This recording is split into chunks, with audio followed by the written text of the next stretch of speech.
Salam, salam. Salam Asdin. Salut.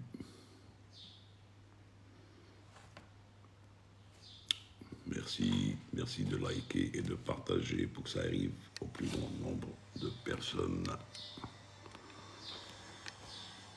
Comment ça va? Ça va comme d'hab. Comme d'habitude. Salut, bonjour, hola, hi, salam. Comme d'habitude.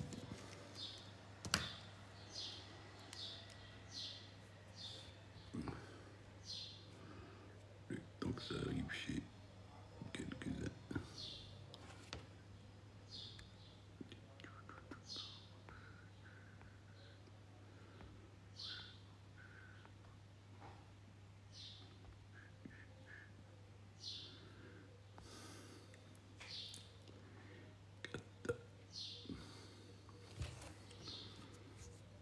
Le temps que les gens nous rejoignent, on va se fumer une cigarette et je suis avec vous.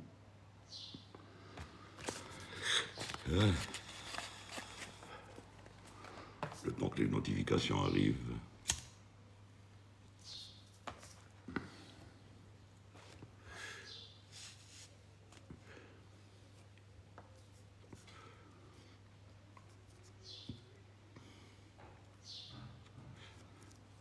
Et you.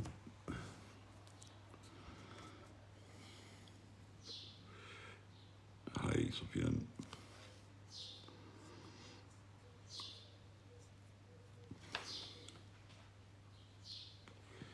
Salut, dire.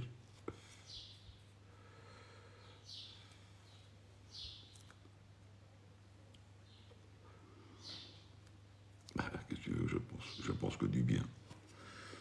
Je ne sais pas si c'est les mêmes qui vont ramener, que va ramener Algérie, mais ce serait la classe. Oui, Idir, ça va. Ça va bien, merci.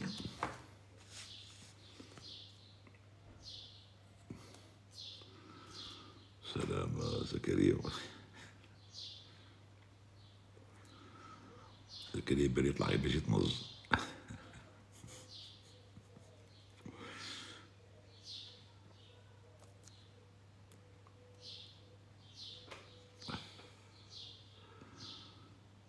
وش راك؟ لا سافا كم داب. رياض سالو.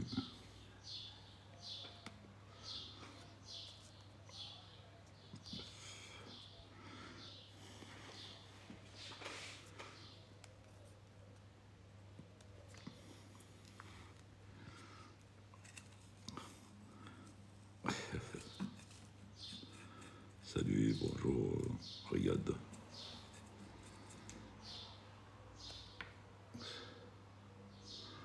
On va inviter aussi nos amis du Khadij, comme ça ils vont, à travers le live, ils vont apprendre le français un peu. Que faire pour fumer à bord? Bonne question. Donc, tu peux pas fumer à bord. Le 1er juillet, j'ai la visite chez le phtalmo. J'espère qu'il me recommandera la classe 1. Si tu n'as aucun souci au niveau de tes yeux, je vois pas pourquoi tu n'auras pas ta classe 1.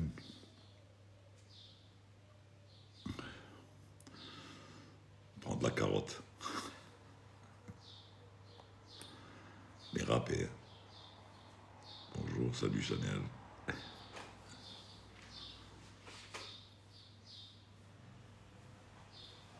Kamal Didi. Salut.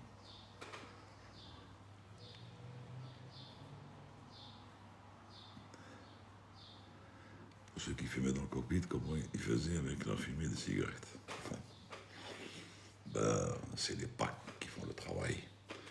C'est bien climatisé, c'est bien fait, c'est bien. Donc, en plus, ça dépend du cockpit. Le 330, il est assez éloigné, donc l'odeur ne sort pas pratiquement du cockpit. Sur les petits avions, oui. D'ailleurs, c'est pour ça qu'il y avait des passagers qui râlaient de temps en temps pour dire voilà, on sent l'odeur de la cigarette et que personne ne fumait.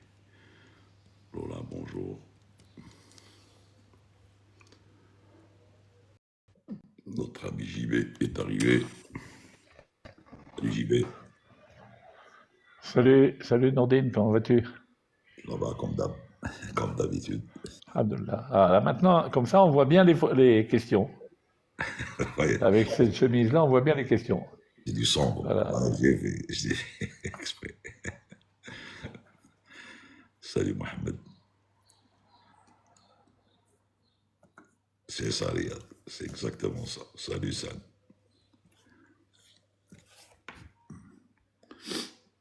Il y avait une question, voilà, JB, ça concernait les fumeurs dans le cockpit. Pour ceux qui fumaient dans le cockpit, comment ils faisaient avec la fumée de cigarette. Ah. Euh, Attends, quelqu'un m'a vu fumer dans Ouais, le pas toi. reflet de l'une de ses vidéos. Ah, Morad, pas moi. Morad. D'accord, d'accord, oui. هذا زكريا زكريا c'est le profiler du guest. Ah, d'accord. Parce que Moi, moi, tu quand parles je de- fumais, quand je fumais encore, il n'y avait pas de vidéo, hein. Il n'y avait pas de vidéo, en plus c'était autorisé. Tu te rappelles, 27 et 37, il y avait un côté déjà chez passager fumeur, un autre côté non fumeur. On Donc, avait même des cendriers dans le cockpit, les hein. cendriers dans le cockpit. Même maintenant, il y a les cendriers dans le cockpit, mais bon, ils les ont pas encore enlevés. Hein. Et ce qui était notoire, c'était sur l'outflow valve. Donc, pour ceux qui ne savent pas ce que c'est que l'outflow valve, c'est la valve. Il y a une valve à l'arrière de l'avion, il y en a une aussi à l'avant, par laquelle l'air de la pressurisation s'échappe. Un jour, on expliquera comment marche la pressurisation. Eh bien, dans le temps, à la sortie de cette vanne, c'était marron de la nicotine Exact- qui était rejetée dans l'avion, quoi. Exactement. Tu sais que sur le 67, il y a même un truc extraordinaire. Dans le cockpit, Dans le cockpit, il y a une fente entre les deux panneaux de overhead. Il y a une fente où il y a de l'air qui sort. Et ça a été fait par Boeing justement pour que si bon, il y a les cendriers et tout, hein. Si quelqu'un fume, eh ben tu sais que ça, quand, par exemple, s'il fait ça et il lance sa fumée, la fumée ne va pas chez l'autre, que ce soit à droite ou à gauche. Moi, je me rappelle très bien de cet avion. Ah, les cockpits, je ne sais pas les cockpits d'Airbus, mais les cockpits de Boeing à partir du 737, c'est fait c'est fait avec des ergonomistes, tout ça. Moi, je me souviens quand on avait fait la qualif chez Boeing, ils nous avaient dit que le cockpit, ils avaient été faits avec des ergonomistes, des pilotes, etc. Et c'est vrai que c'était un cockpit dans lequel on était super à l'aise, hein. Là où Exact- on avait accès à tous les boutons, c'était clair, c'était net, c'était bien. C'était vraiment un... Exactement. Oui, il y a une barrière d'air. C'était une barrière d'air pratiquement. ملتقى الطيران العرب السلام. L'accident de l'Égyptaire a causé, à cause de la cigarette, feu dans le cockpit.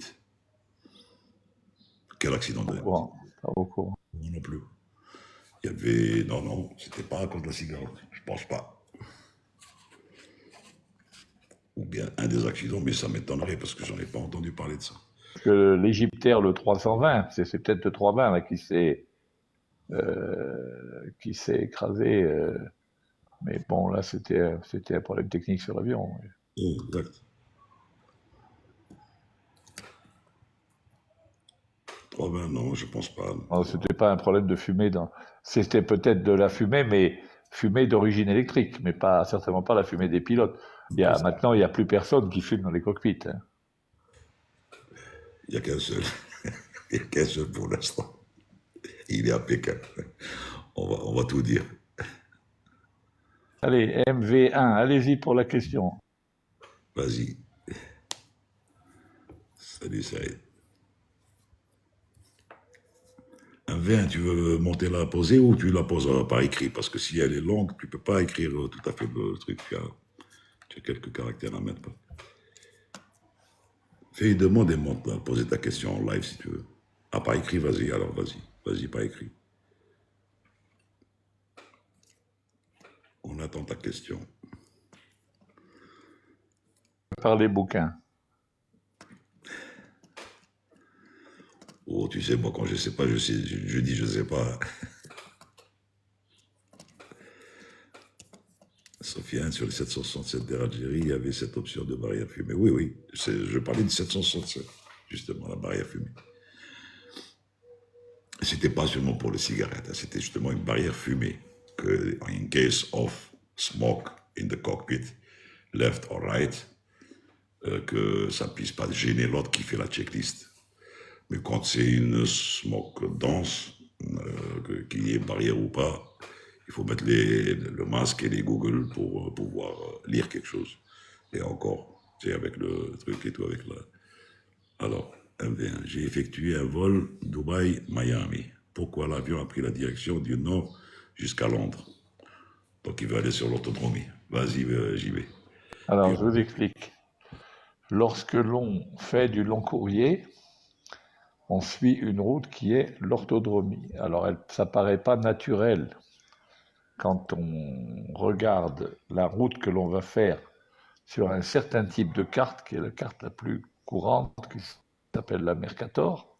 Ça paraît pas évident parce qu'on voit une route qui monte vers le nord et qui redescend. Alors on se dit, tiens, c'est idiot, pourquoi il monte comme ça? En réalité, la route que vous avez suivie, c'est la route, c'est la ligne droite sur la Terre.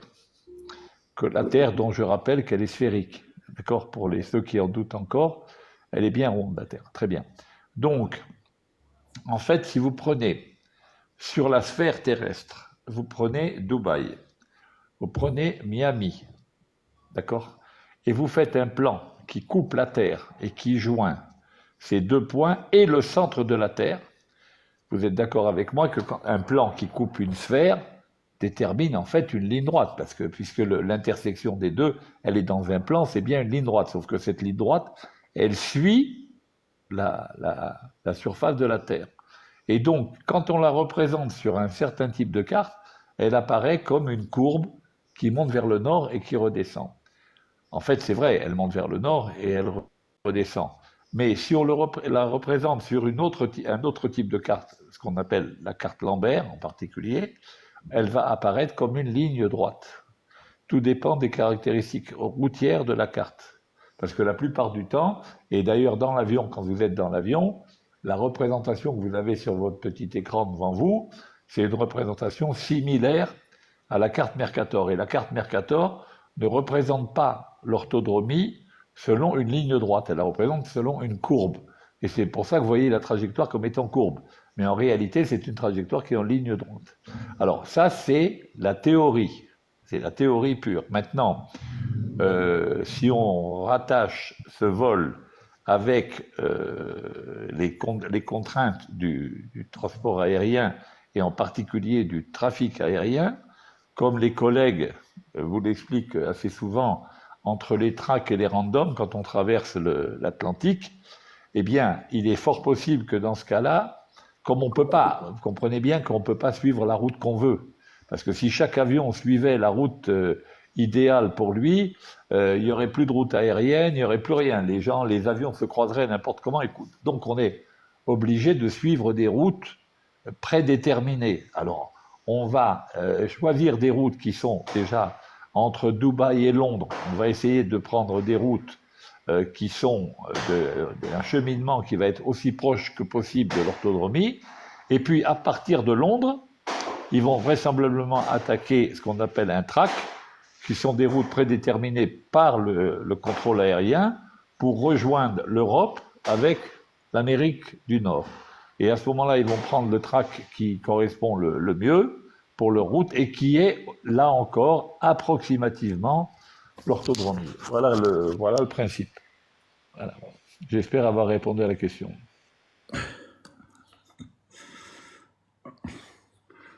il y a une invasion de platistes.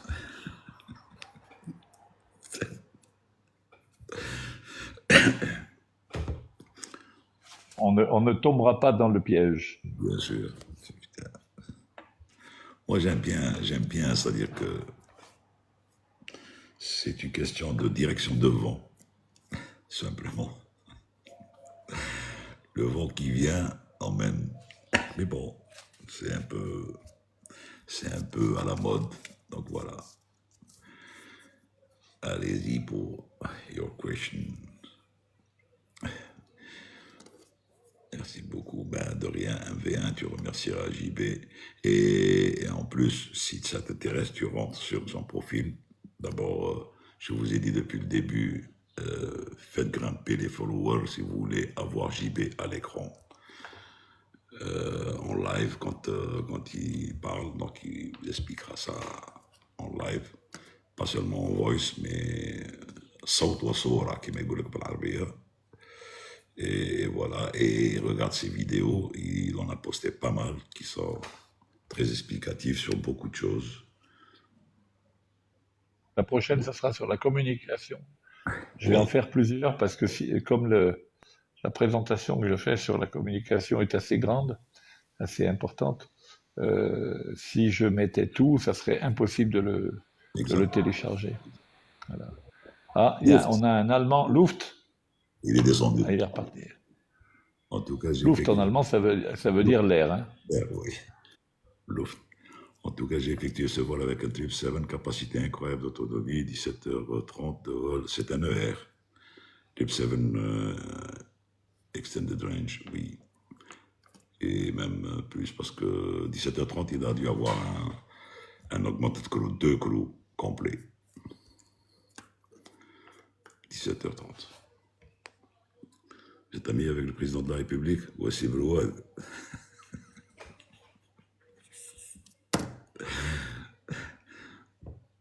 Le live s'appelle Parlons aviation, pas Parlons politique. Correct.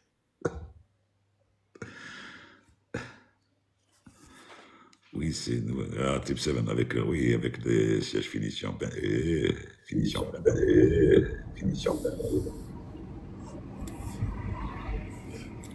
Allô? Dali, salut.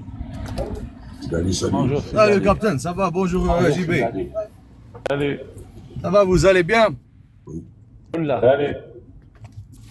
Ça va, tranquille. Moi, je viens de rentrer on appelle ça de super turbulence. C'est Tif, les vents du sud qui venaient de Boussaada. Alors, je vous cache pas, les passagers qui vomissent à gauche à droite, hachakoum. Et puis voilà, on a passé la nuit à Gardaïa, c'était les turbulences par rapport à la chaleur hier. La nuit, il faisait 46 degrés à Gardaïa. Donc les performances en Et dégradé. bon, avec l'ATR, les performances en dégradé. Exactement, on tient le coup. Doucement. Les vents du sud, c'est synonyme de... La limitation, comme d'habitude, on ne peut pas prendre tout le monde. Oui, pardon? Les vents du sud, en général, c'est synonyme de wind chill. Les vents du sud, en général, c'est synonyme de wind chill. Exactement. On y était presque à l'approche, mais bon, ça va, alhamdoulilah, à 2300 pieds, ça a commencé à diminuer. JB, tu voulais dire quelque chose? Oui, Donc, JB, tu voulais dire quelque chose? Oui, avec le vent du sud, je me souviens d'une fois. Avec le vent du sud, je me souviens d'une fois. Il faut que Sidali ferme son micro. Oui, tout de suite. Vas-y, JB. Oui, je me souviens avec le vent du sud une fois, je devais aller à Oran. On est parti d'Alger sur Oran, impossible de se poser à Oran tellement ça turbulait. On revient sur Alger. Je me souviens, il y avait Rachid Fendef, là, Rahmou, qui approchait avant moi. Quand je l'ai vu en finale, de loin déjà, on voyait son avion turbuler. Et nous, quand on est arrivé derrière, pareil, j'ai jamais vu ça. C'était infernal. Alors on était coincés parce que Oran n'avait pas pu se poser cause turbulence, cause vent du sud, et Alger c'était quasiment pire, quoi. Mais il fallait bien y arriver, quoi. Il fallait bien se poser quelque part. Donc on est allé jusqu'à Oran, revenu à Alger pour rien du tout. Voilà. Oui, vent du sud, moi c'est ce que je leur disais toujours. Vent du sud, synonyme, faites gaffe, le Wichia n'est pas loin. Le pire, c'est le vent du sud à Constantine. Alors là, oui.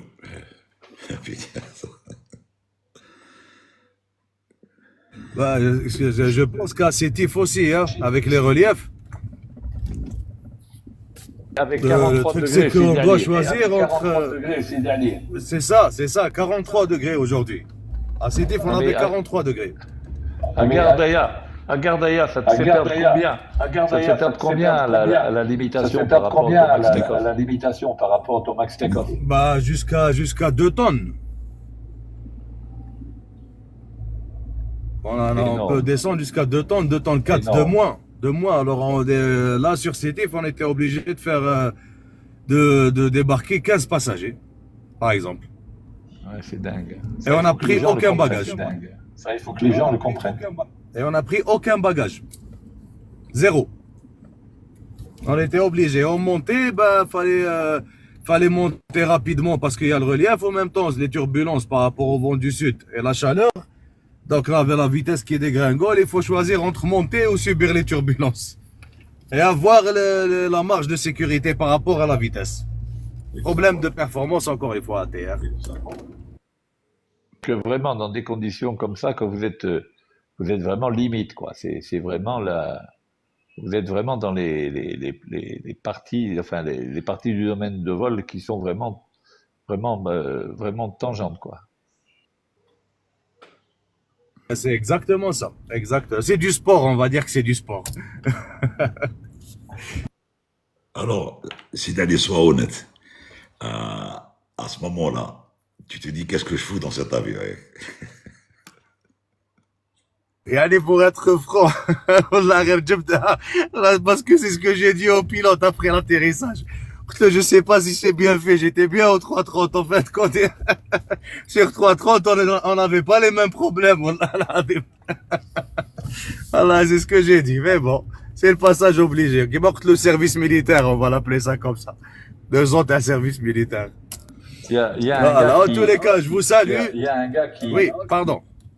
Oui, il y a un gars qui est passé du 330, de copie 330 à commandant ATR, qui me disait, quand il a fait ça, il m'a dit, que c'était un avion qui est dangereux. Je dis, pourquoi il est dangereux? Il me dit, il n'y a rien dedans.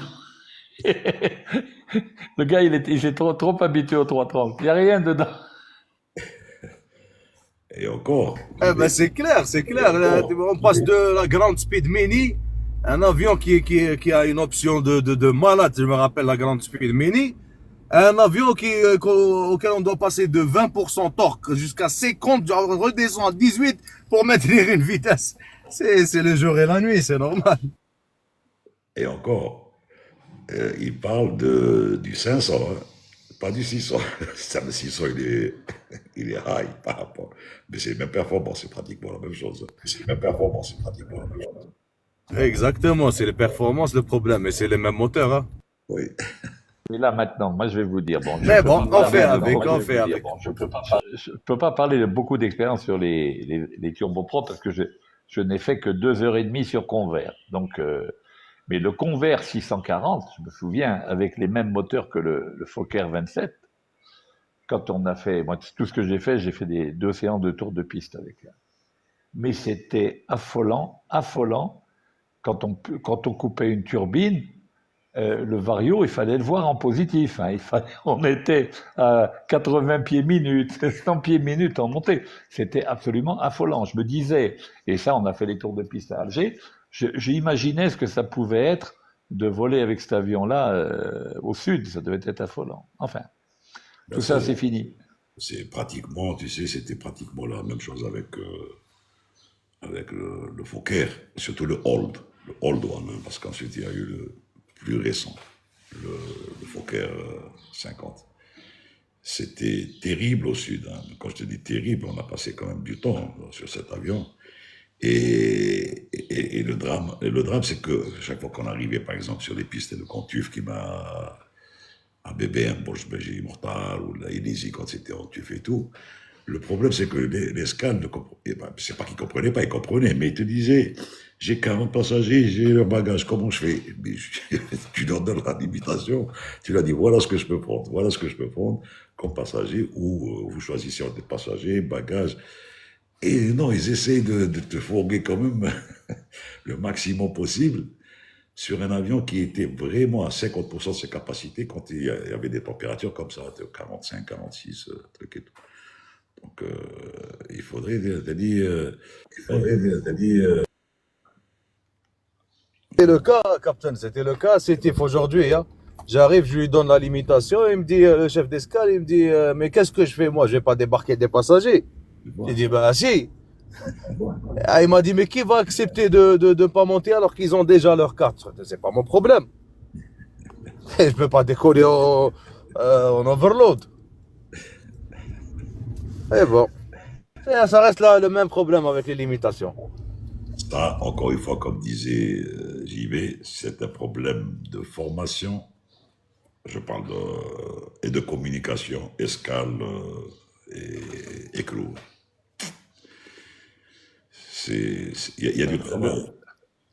Le problème des chefs d'escale, je ne sais pas maintenant, mais à l'époque, sur certains terrains, les terrains les plus limitatifs, comme Tamanrasset, comme tout ça, le gars, il veut régler son problème.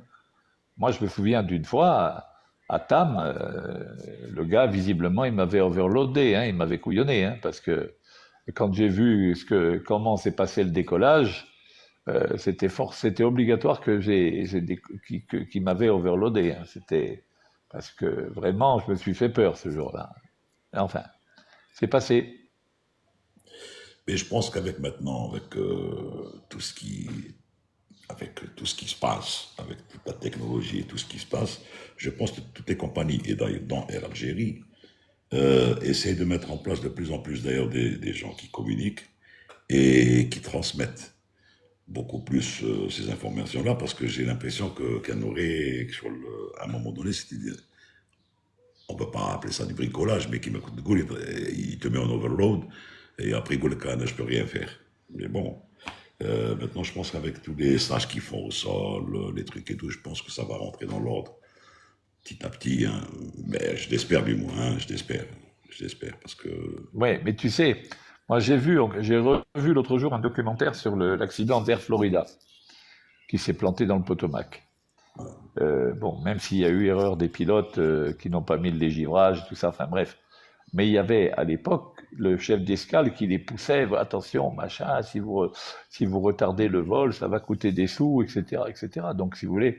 Et j'ai bien peur quand même que dans certaines compagnies low cost, je dis pas toutes, hein, mais que dans certaines compagnies low cost, il y a encore une pression qui soit mise sur les pilotes pour essayer de diminuer les coûts opérationnels et donc un peu des fois couper à travers champ. Voilà. Exact. Atef, pourquoi tu dis encore une histoire sans entrer dans les détails? Quand je parle de com, je parle de stage, de formation, surtout en facteur humain et en compagnie. Donc les gens qui passent au stage, on leur apprend justement, même les gars du sol, que ce soit les gars du sol ou les crews, ils ont déjà le human factor. C'est un module obligatoire aussi qu'ils font, et le CRM et tout. Donc les gars du sol, pareil, hein, quand ils vont en cours, chaque année, je pense, ils passent en revue des gens et à qui on dispense des cours de communication. Bon, maintenant, si dans la réalité, ça se voit pas, ce n'est pas la faute, en réalité, de la compagnie, quelle que soit la compagnie. Hein. C'est que le gars, ou il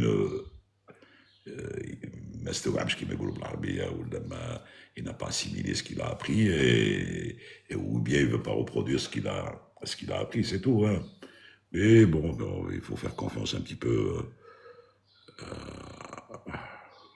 à ce qui peut être fait par des responsables s'ils touchent le problème du toit. Quoi.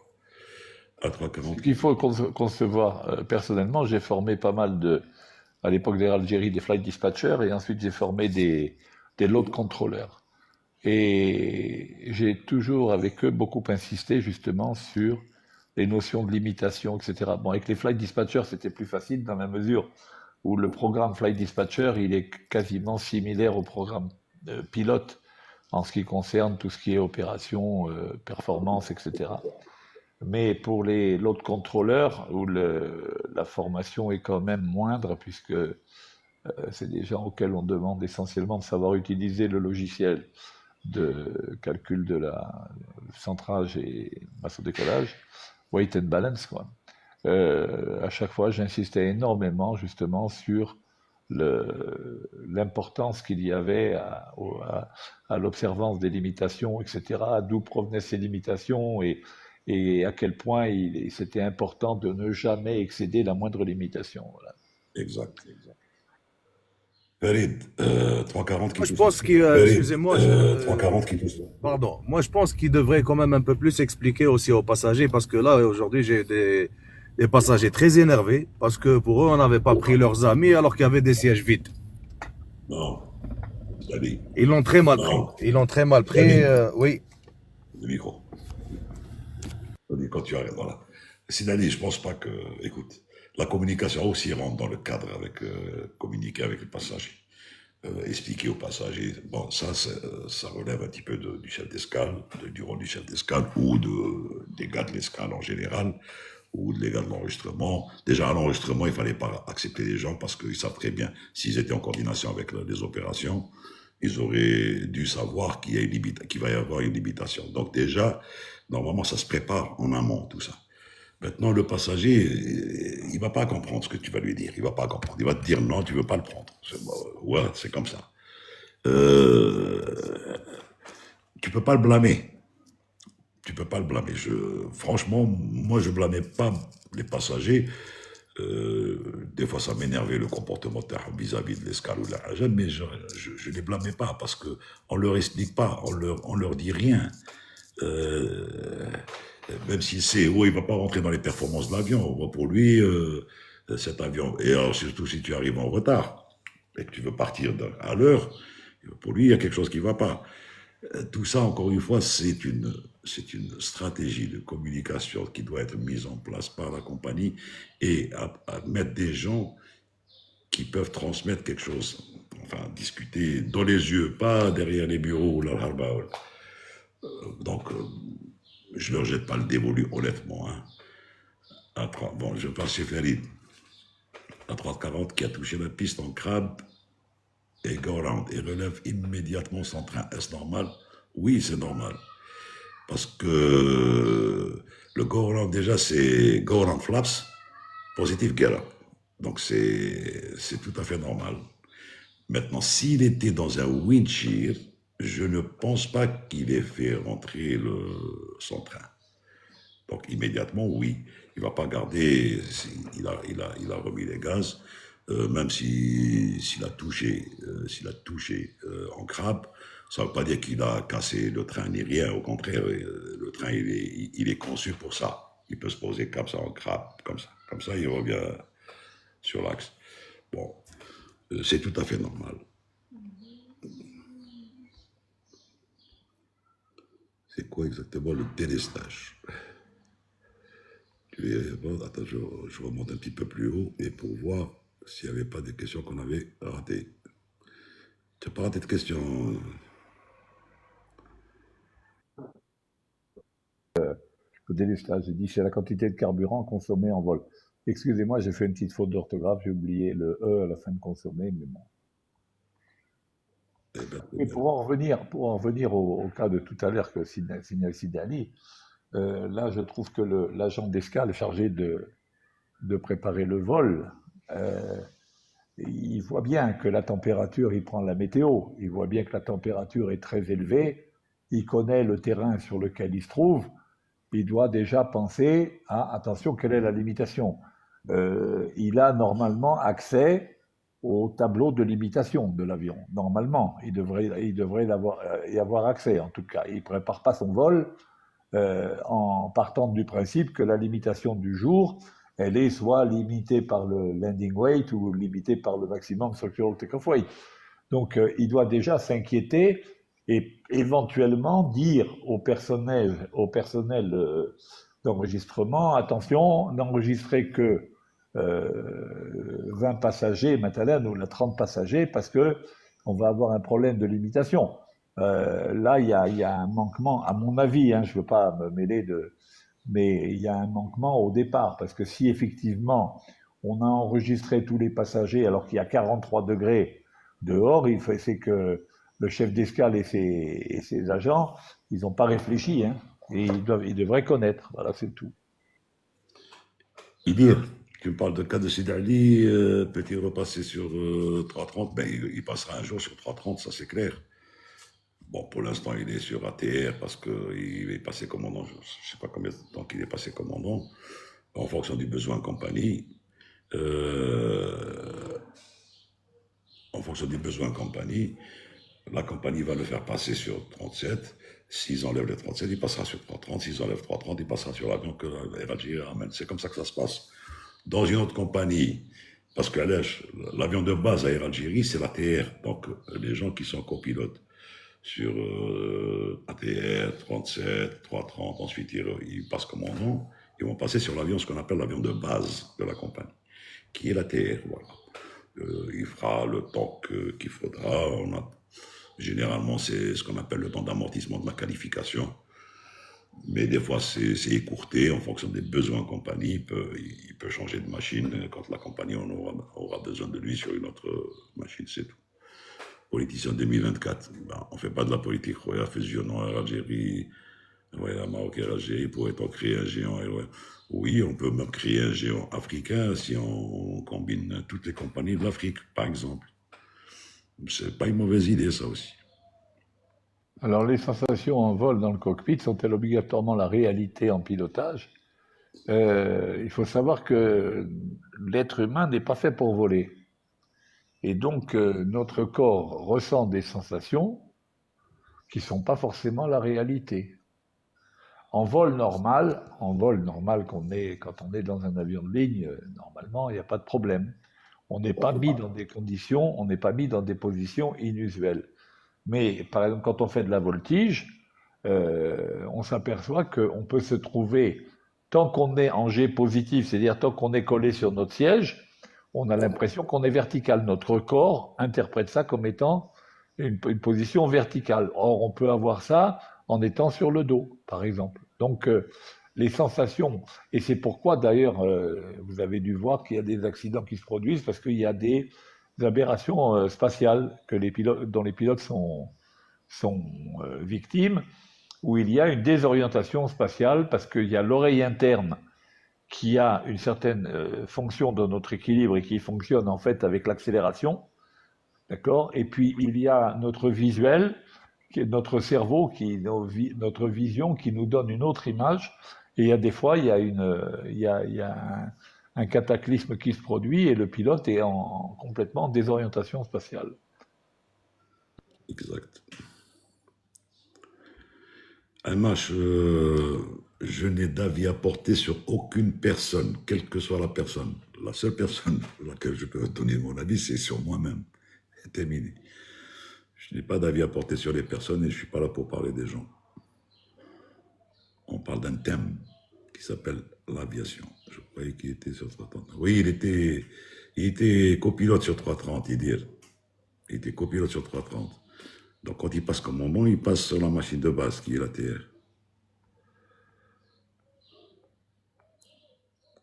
J'ai posé cette question, ça me fait de la peine de voir les espaces aériens maghrébins tout le temps vides. Eh bien, ils vont se remplir un jour, t'inquiète pas. Et tes copilotes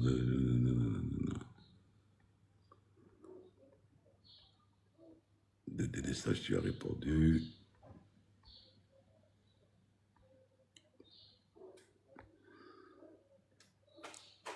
Salut Malik. J'aime bien les pseudos. Voilà, Malik Coyote. Bonsoir, monsieur.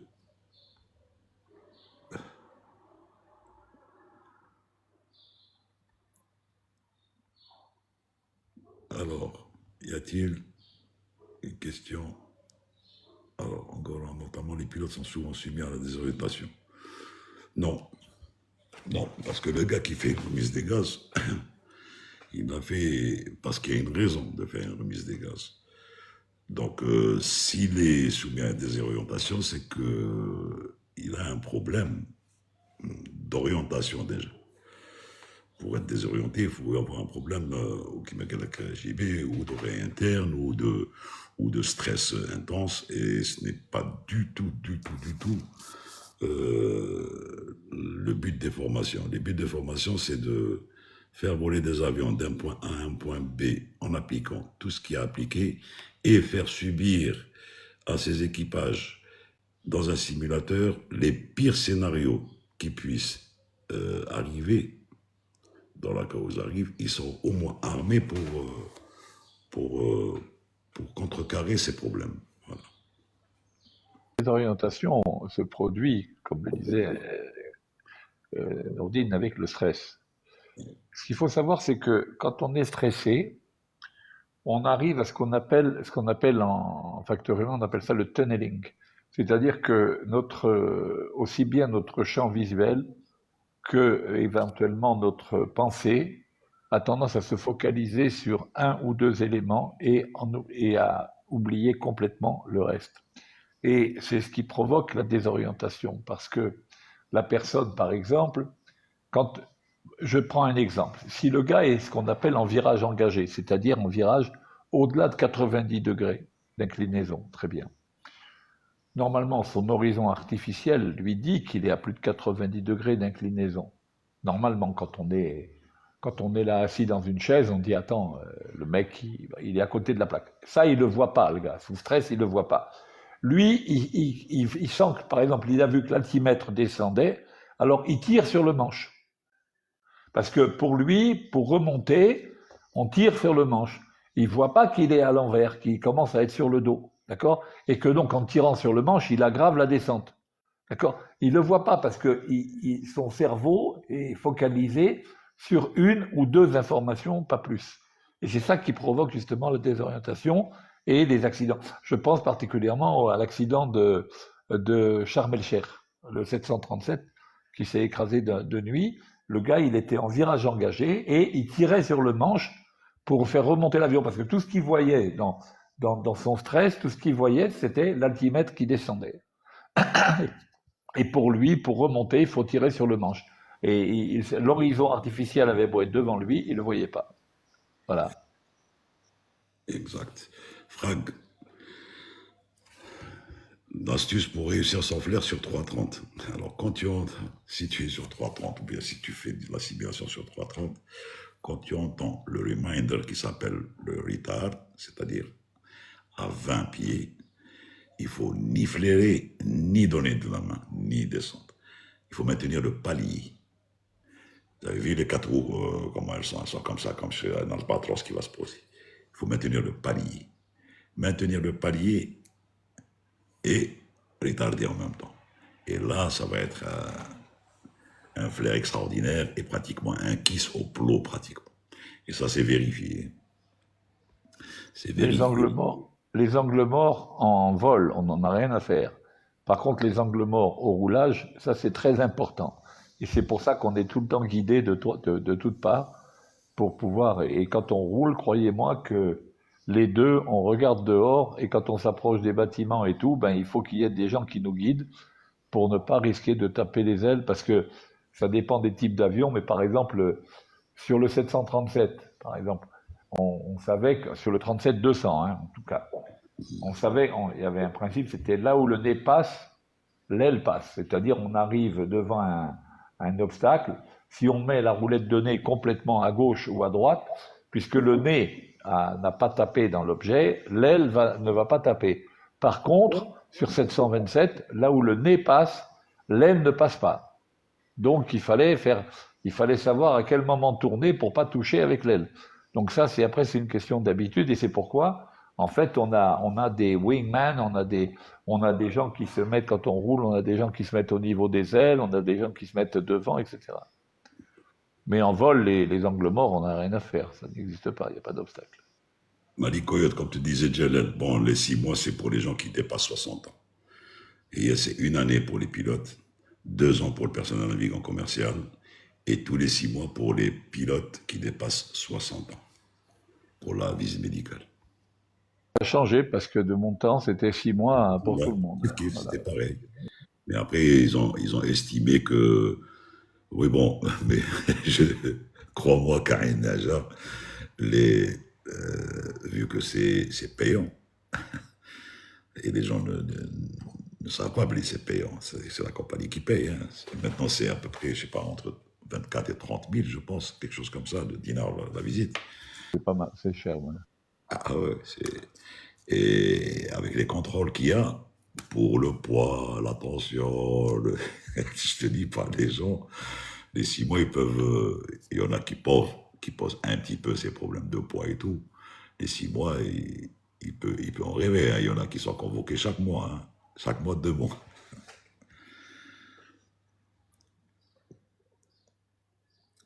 C'est vrai que pour faire un bel arrondi, non, il faut pas essayer de regarder l'extrémité. Ça, c'est pour quand on fait sur les petits avions, oui.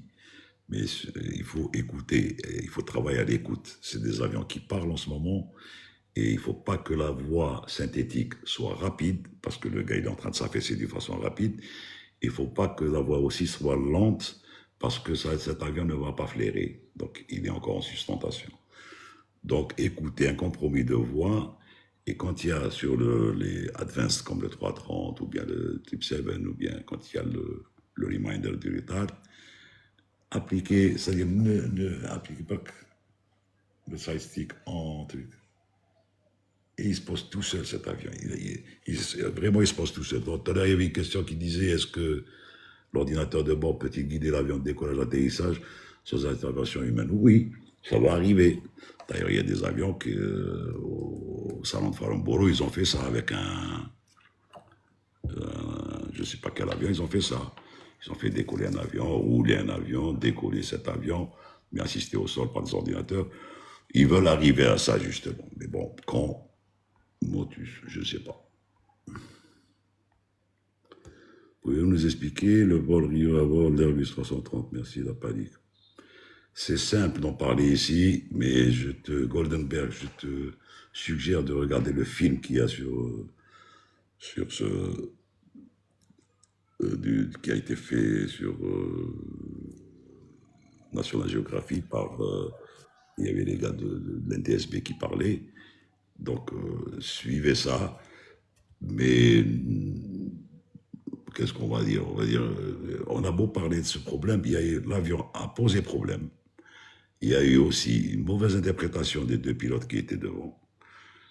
Mais à la suite, beaucoup de temps après le problème, donc le temps qu'ils arrivent à comprendre ce qui s'est passé, parce que ça, les alertes, les alarmes sonnaient de partout. Bon, il y a eu ce qu'il y a eu. Mais pour avoir une idée, regarde le film, tu vas voir que tu vas comprendre pas mal de choses. So, Ground incident at Orly with a 350 and he couldn't mess it up.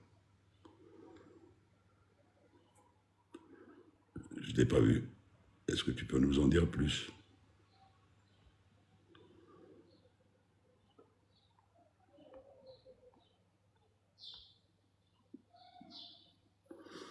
Oui, non-kills. L'autopilot, on peut se poser avec 2 autopilotes, un autopilote, là, dans le cas où le gars fait ce qu'on appelle une procédure LVO, Low Visibility Approach, LVP. Bon, mais ça, il faudrait que les 2 pilotes soient qualifiés, l'avion soit doté, c'est-à-dire advanced, et l'aéroport doté aussi de moyens qui puissent accueillir ces avions-là pour se poser en Low Visibility Approach. Oui, l'avion peut se poser sous autopilot. Peut-on dire que l'avion est fait pour voler et que le piloté se limite à contrôler ses réactions?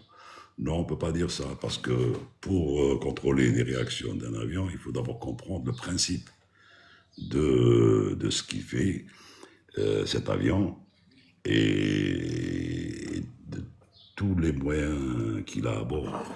Donc il faut comprendre comment il fonctionne, il faut comprendre ses moteurs, il faut comprendre sa finesse, il faut comprendre sa mécanique de vol, il faut comprendre les ordinateurs qu'il a à bord, comment fonctionnent ces ordinateurs, il faut comprendre les servitudes, qu'est-ce qui sert à quoi, etc., etc. Ça m'est déjà arrivé de cœur une approche. J'ai pas compris. Il n'existe pas d'alerte centrage. Pas que je sache, en tout cas. Non, oui, justement. Il n'y a pas d'alerte centrale.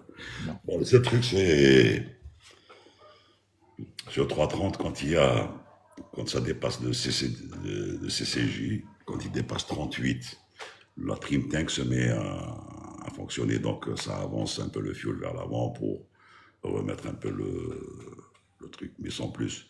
Mais il n'y a pas d'alerte, ça se fait d'une façon automatique. Il cherche cet avion, vu ses computers et tout, cherche le meilleur compromis, le meilleur CG pendant tout le vol. Je parle du 330 ou le 350 ou la Type 7. Sûr, on peut faire une approche pour. On peut faire une approche VFR avec un A320, ça, il n'y a pas de problème. Oui. À vue, oui, tu peux faire avec un 320, 330, 350, Type 7, tu peux faire une approche à vue. Oui. Avec un 380. Avec 380 aussi. Avec tous les avions, on peut faire une approche à vue. Il suffit que les conditions à vue soient fournies pour demander et qu'il n'y ait pas de trafic et que le contrôleur soit d'accord. Il va te dire approche à vue accordée, c'est tout. Mais ceci ne veut pas dire que quand tu fais une approche à vue, que tu n'es plus sous plan de vol. Sauf si en l'air et en commercial, c'est interdit d'annuler le plan de vol VMC pour passer au plan de vol VFR. Ça se fait pour les petits avions. Qui arrive chez Zarache, avez-vous un avis? Non. Je ne sais même pas si c'est des 3, c'est 900 qui... Aucune information à ce niveau-là. Pour Abdou, largage, on parle plutôt de... Oui, on peut parler de largage fuel, mais enfin nous, on a l'habitude de... On utiliserait plutôt en français le vidange carburant plutôt que largage, et ça fait fuel dumping ou fuel jettison. Voilà.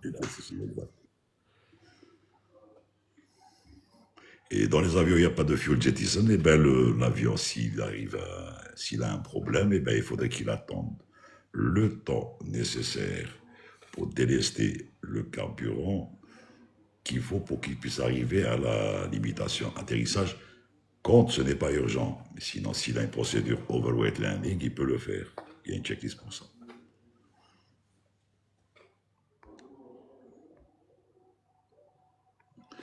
Mais dans les mêmes conditions, dans des bonnes conditions que tu préfères. Non, sauf là où il y a une procédure, l'ILS, généralement l'ILS, quand il n'y a pas de trafic ou là, la procédure n'est pas faite au complet. Elle est écourtée en général. Elle est écourtée vers un point, vers l'IAF, l'initial approach fixe ou bien la final approach fixe, en fonction. Quand il fait beau, hein. Mais quand il fait mauvais, généralement l'ILS, la procédure est faite au complet. Quand il y a l'ILS, il vaut mieux être sur l'ILS que de demander une approche à vue parce que cet avion, il préfère être stable à 1000 pieds avec tout sorti, ses volets, train et tout en configuration atterrissage que d'essayer de faire une approche à vue avec des avions sophistiqués. Et il faut travailler avec d'autres modes reversion. Alors, passer en VS ou passer en Open Descent ou passer en... Bon, il vaut mieux rester dans les fenêtres. Et quand on est dans les fenêtres, on est sûr de se poser à l'aise, sans encombre, et voilà, et avoir fait son travail d'une façon correcte. En plus de ça, les approches à vue, on peut les faire que sur les terrains où il n'y a pas trop de trafic. Exactement. Vous verrez jamais à Londres autorisé une approche visuelle. Hein. C'est pas, on va pas à Londres ou à Francfort ou à New York. Vous n'allez pas faire une petite vente arrière tranquille. Il n'y a rien à faire. Vous serez de toute façon autorisé à une approche IFR. Hein. Il n'y a pas de voilà. Sécurité optimale peut en résumer les relations pilote. Ah, je fais, tu vérifies. Tu fais, je vérifie. Non, ça ne se résume pas à ce niveau-là, parce qu'il y a un PF et un PNF, c'est-à-dire un PM, un Pilot Monitoring et un Pilot Flying. Quand le PF est en commande, que ce soit le commandant ou le First Officer, le second qui joue le rôle de PM va effectuer les actions que demandera le PF en cas de normal checklist, bien sûr, et en cas de problème aussi, d'abnormal checklist. Donc, Il n'y a pas cette sécurité de dire on résume. Il n'y a pas de résumé dans l'aviation. Il n'y a que des procédures. Le résumé, c'est écourter les procédures et d'aller vers un apprentissage par cœur, et ça, c'est pas bon. On n'apprend jamais une checklist.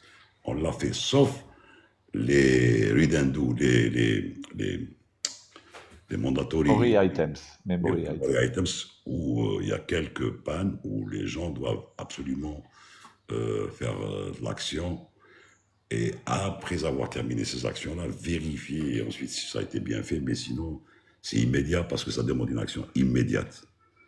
Est-ce que vous kiffez l'attitude lors des longs courriers? Supposons là. Et on revient encore à la Terre plate.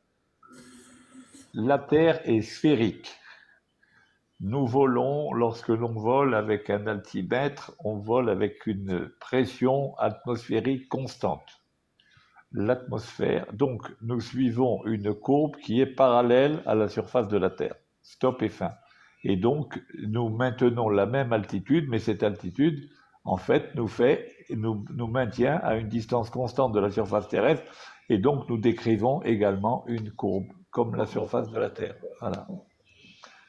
Faut arrêter le délire. C'est le délire, c'est le délire.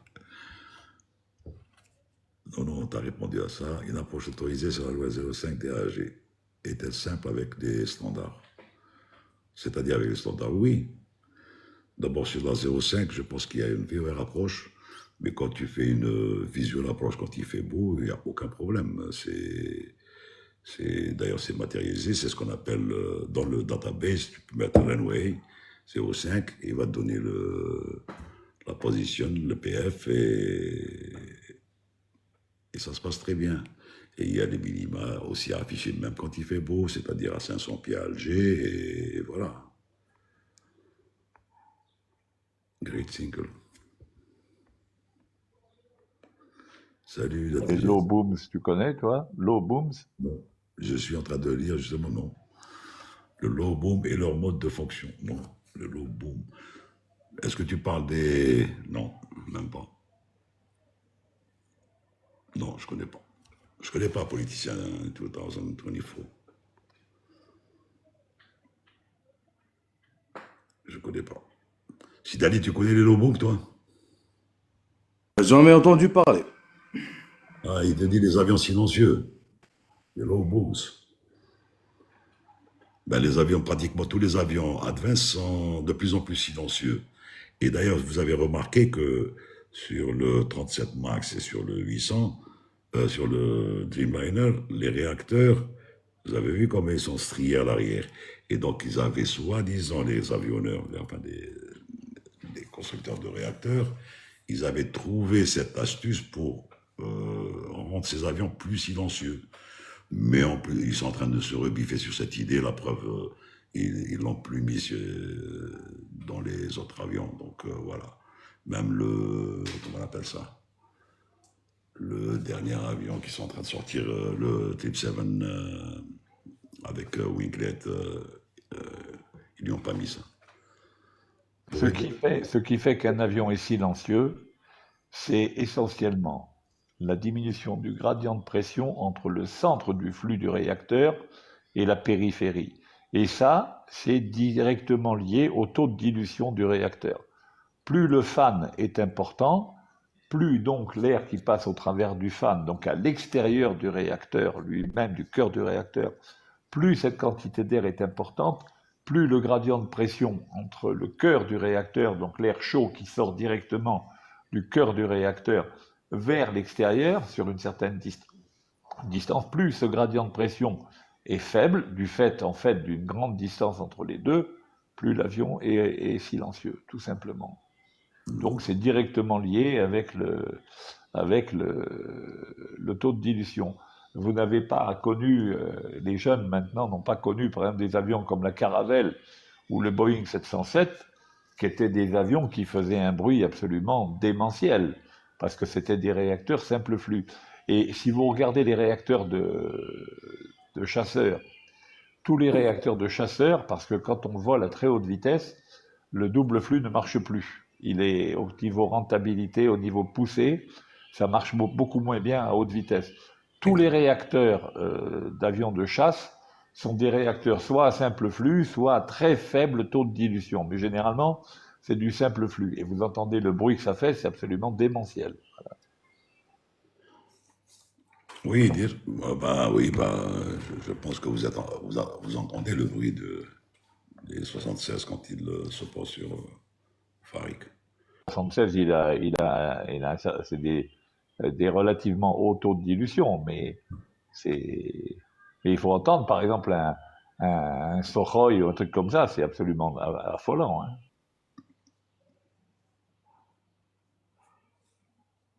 Attitude gérée.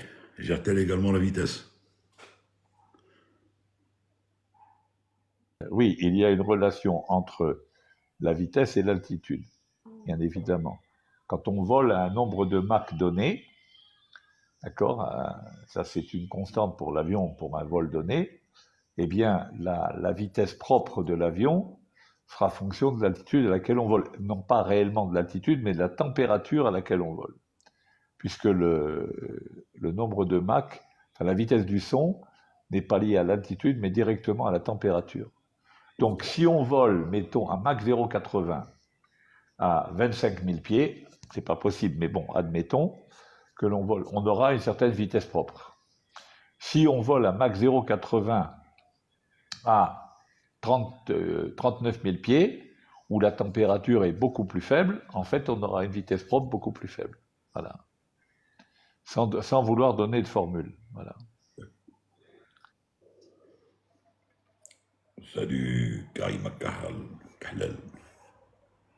Tu connais Karima Kahlal? Et bien sûr, Karima, bonjour, son fils est pilote, alors donc, et je l'ai eu comme élève, alors donc, je ne peux pas l'oublier. Pourquoi les Boeing 747, on peut le voir à l'aéroport d'Alger parfois. Les Boeing 747, on peut les voir.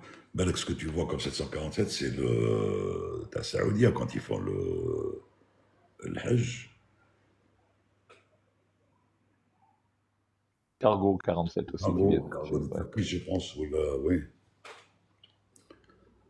Salut l'aviateur. Petit ingénieur, qui s'aventure au milieu des pilotes expérimentés. Bonjour, user. Ben, tu sais, il n'y a pas de petit ingénieur en électronique, il n'y a que des ingénieurs en électronique. Ça n'existe pas un petit ingénieur en électronique. Il s'aventure au milieu. Et ben, en plus, les avions qu'on a pilotés étaient bourrés d'électronique, donc voilà. Airbus A380. Et des cargos, oui, et aussi 747 cargos, oui.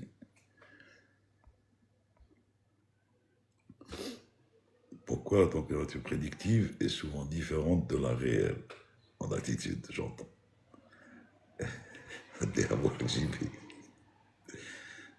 Non, enfin maintenant avec les moyens dont la météo dispose, la température prédictive à une altitude donnée, franchement, elle est très proche de la température réelle hein, que l'on rencontre. Hein.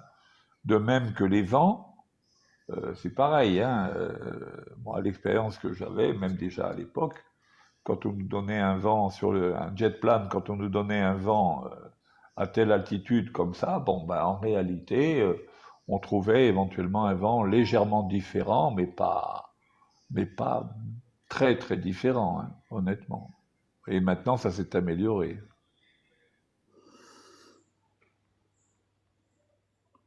D'ailleurs, je m'excuse à propos de ça, c'est pour ça que je reboucle avec un truc. L'autre jour, Morad a dit que il était question de ne plus prendre les réserves de route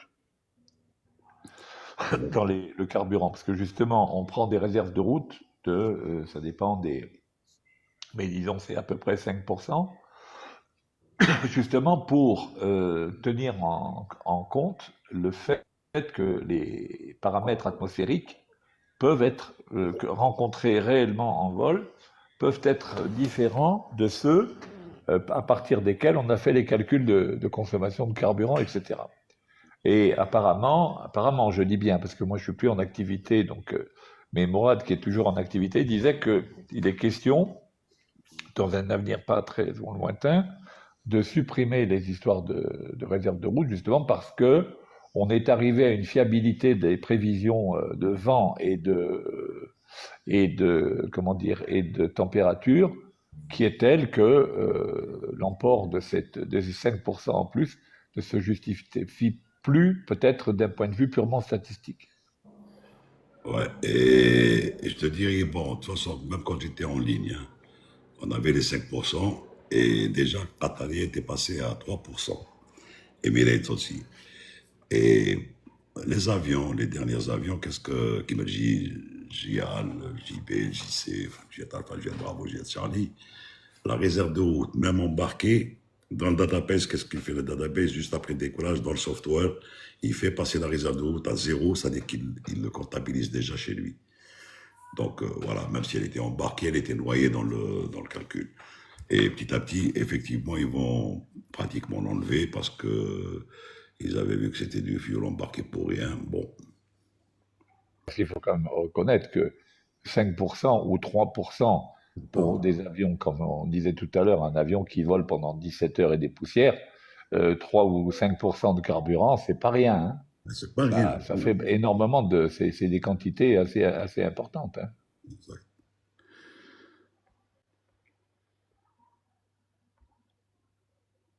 Surtout qu'il y a des compagnies qui chiatent tellement leur fuel qu'ils permettent maximum, il y a une compagnie qui permet maximum 6 minutes d'attente. Tu te rends compte, 6 minutes d'attente? Ouais. C'est pas beaucoup, hein.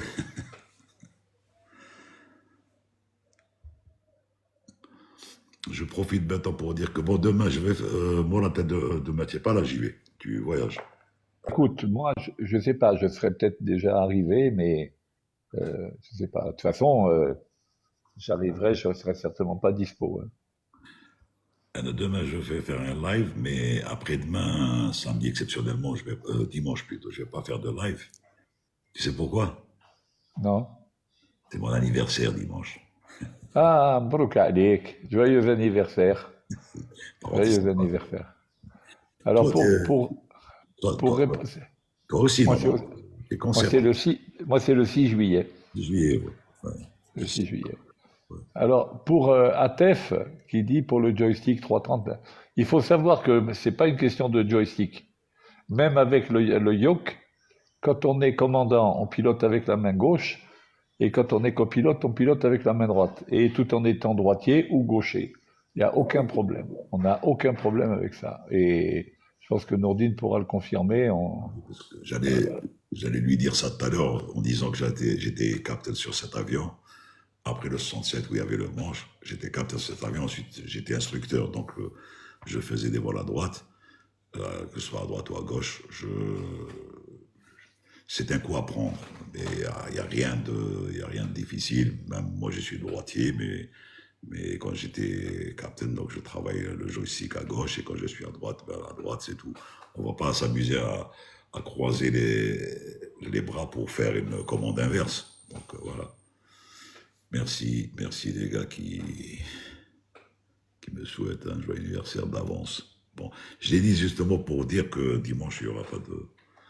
Si j'ai juste une question à poser, si vous permettez, bien sûr, s'il faut, vas-y, le Mexicain. En espagnol, s'il te plaît, parce que tu es Mexicain.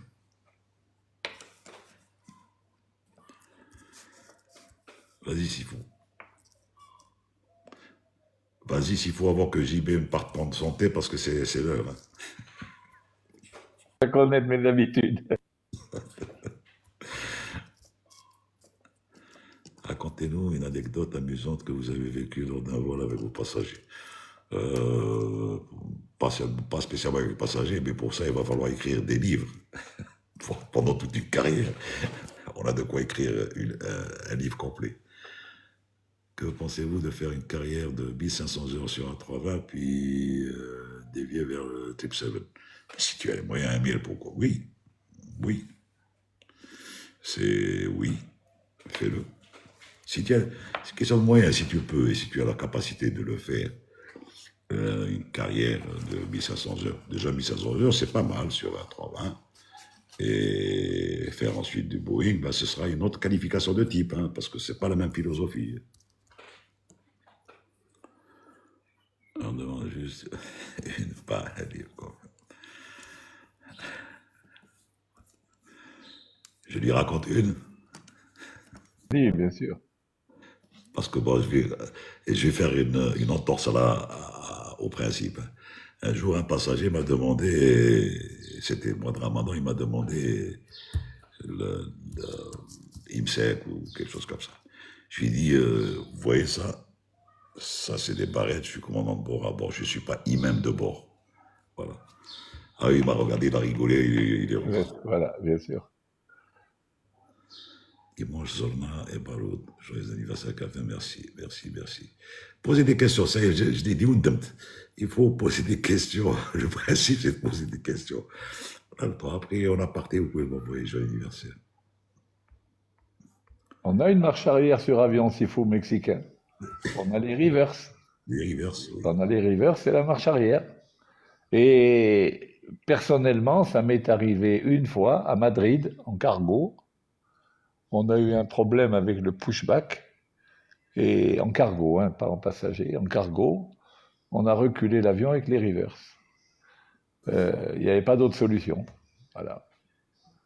Sinon, on restait bloqué. Voilà. Mais sinon, bon, évidemment, quand on fait ça, il faut fermer les packs et tout ça, parce que quand on est pratiquement donc à l'arrêt, par définition, quand on met les reverse, en fait, quand on met les reverse, tout au moins, c'était les avions avec un taux de dilution relativement faible, donc les 37, les 27, les 37-200 et 27, on coupait les reverse à 80 nœuds. Parce que en dessous de 80 nœuds, les gaz d'échappement revenaient à l'avion, à l'avant du réacteur, étaient donc réinjectés dans le réacteur et donc passaient dans le système de conditionnement d'air. Donc, si on doit faire une marche arrière, vraiment de manière tout à fait exceptionnelle, on coupe les packs de manière à ce que les gaz d'échappement ne puissent pas rentrer dans la cabine. Voilà. Bien. Ben, je t'encourage, Amir, hein. Vas-y, fonce. C'est un très bon plan. Vas-y, fais ton type rating. Et ensuite, postule et va au Singapour. C'est un très bon plan. Okshi, il n'y a pas d'âge pour piloter. Pour apprendre à piloter. Il n'y a pas de problème. Il n'y a pas d'âge. 48 ans, Wumbat. C'était encore jeune, 48 ans. Non, le problème qu'il peut y avoir quand on commence à piloter un peu tard, c'est la progression dans une compagnie aérienne. Parce que, pardon, une compagnie aérienne, lorsqu'elle vous recrute, l'ambition de la compagnie aérienne, c'est que vous allez commencer comme copilote, mais son ambition, c'est que vous arriviez à être commandant de bord. Et donc, l'investissement qu'ils vont faire sur vous à 48 ans, vous avez un temps de carrière qui est beaucoup plus limité. Vous n'avez que 12 ans de temps de carrière. Donc, la probabilité de passer commandant de bord, tout au moins sur des grosses machines, sur 12 ans, c'est très très faible. D'accord? Parce qu'en général, on reste à peu près comme copilote. Ça dépend des compagnies, bien évidemment. Ça dépend du rythme auquel la flotte évolue, la population de pilotes et tout. Mais enfin, on reste en moyenne comme copilote entre 7, 8 ans, ou un truc comme ça. Donc, ça peut faire un peu un problème quand on n'a que 12 ans de carrière devant soi, quoi. Exactement. Voilà. Politicien 24, ben, d'où le nom FMS, c'est Flight Management System. Bon, il y a sur les 330, c'est le FMGEC, Flight Management Envelope System. Bon, c'est un système qui manage le vol de bout en bout, c'est-à-dire c'est un ordinateur de bord sur lequel il faut introduire, et il faut d'abord vérifier que dans le database, c'est dans le comment on appelle ça? Oh, c'est la date. La date de ce qui a été introduit est encore valable pour le mois. Mise à jour, la date de mise à jour. Voilà, d'expiration, exactement. Et ensuite, introduire l'endroit où on est, la destination, remplir le plan de vol. Des fois, sur l'FMG, il y a ce qu'on appelle des routes prédéterminées. On prend un exemple, c'est-à-dire Alger-Oran, donc tu vas trouver peut-être DAO, One, donc ce sera Alger-Oran, ou un exemple comme ça.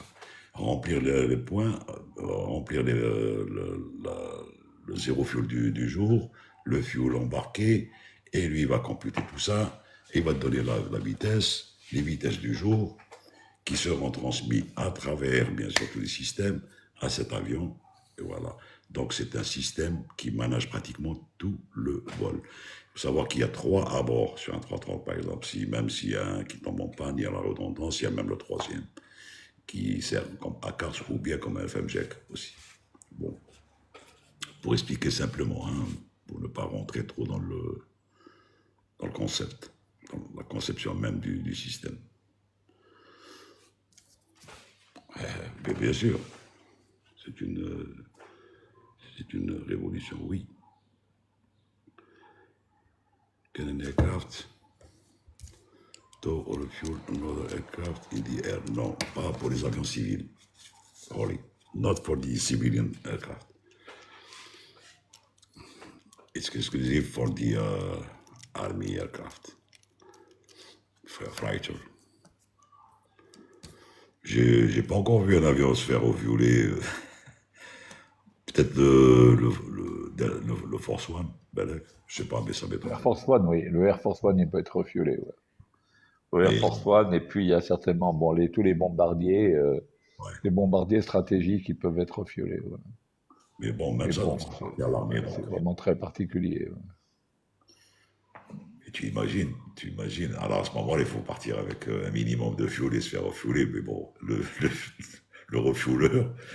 Pas dire une bêtise en disant, je crois que c'est le SR-71 ou un de ceux-là, là, un de ces trucs extrêmement rapides, etc., qui ne peut pas décoller avec toute la quantité de carburant. Donc il décolle avec une certaine quantité de carburant et après, il faut le refueler tout de suite, enfin très tôt après le décollage, parce qu'il décolle avec un minimum de carburant.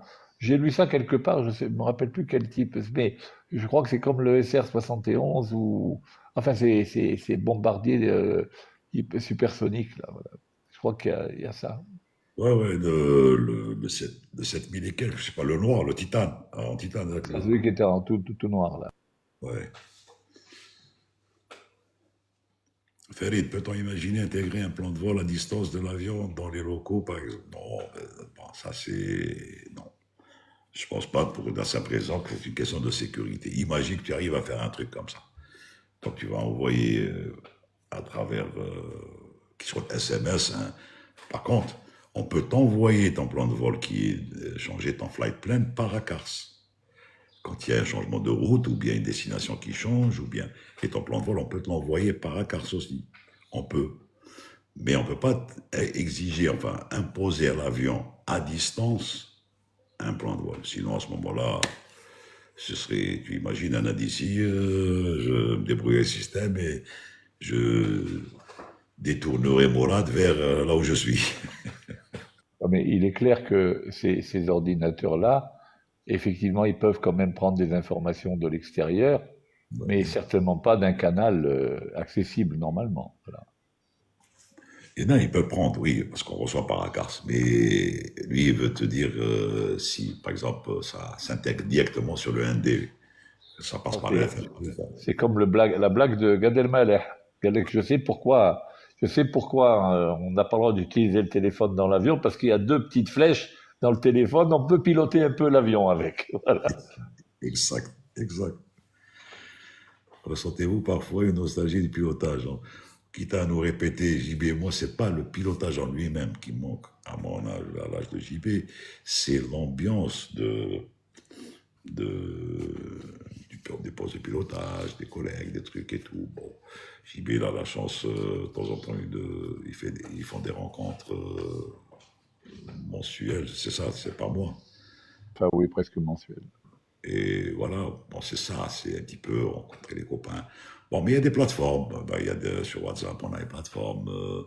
Bon, on vient d'ouvrir cette plateforme pour discuter aviation. Bon, Dردesha qui me goûte le l'arabe, Dردesha.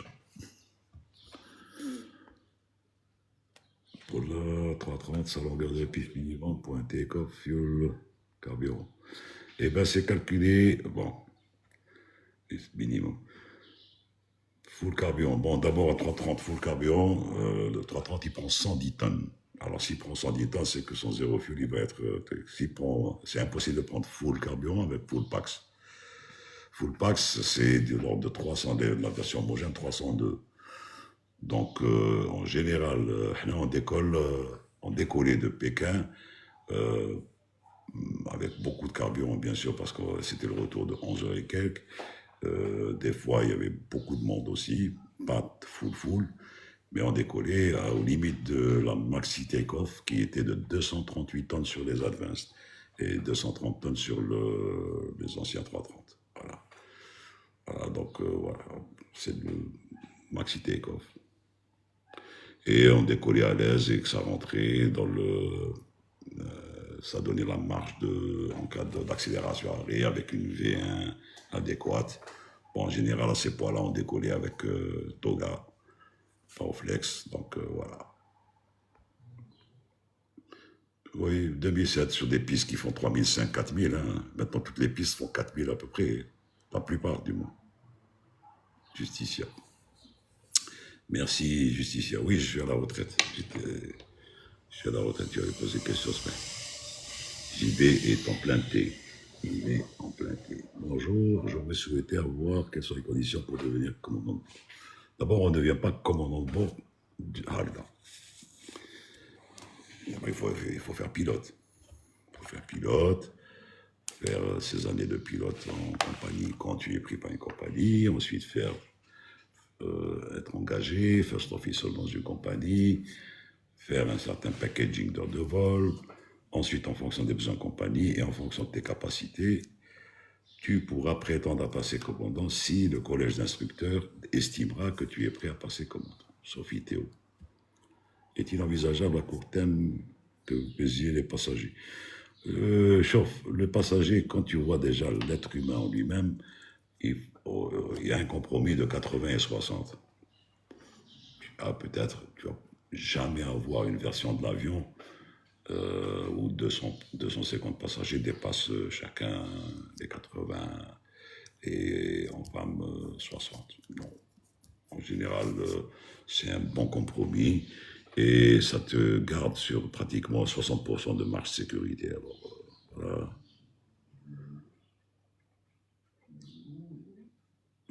Non, non, Tergui, je révise pas du tout.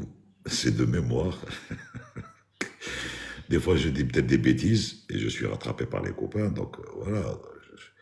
Et tu crois que JB révise, il rentre dans les bouquins et tout, c'est normal, parce qu'il prend du thé tous les jours à la même heure. Donc c'est bon. Salut Omar. Salut Loulou. Ouais, écoute, moi je reste 15-20 jours sans voler, j'oublie tout, je dois revoir mes bouquins. Et moi, je vois que là, on dirait que tu viens de descendre d'un avion, d'un simulateur, toi. Bonjour JB. JB il est en train de prendre le thé. Do not disturb. Do not disturb. Laisse-le prendre son thé à l'aise et ensuite il reviendra. Ouais, très bien. Ça va, Nono, ça se passe bien. Bah, très bien. Et toi? Ouais, ça va. Je viens de rentrer de Doha.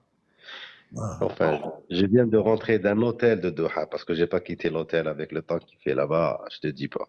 49 degrés à peu près, ou je sais pas, quelque chose comme ça. Non, dans les 47-48, ouais. Ouais. Un temps terrible. Avec une humidité relative autour de 80-90%, je te dis pas, enfin tu connais le scénario. Justement, il y a des copains de Belkhalij, ils sont avec nous dans le chat. Ouais. Ils sont à l'écoute. Bon, des fois ils interviennent, des fois pas parce qu'on parle trop en français et tout. Hum. Et j'ai participé avec eux et donc déjà ce matin, il m'avait envoyé un message, il m'a dit il fait 49 degrés.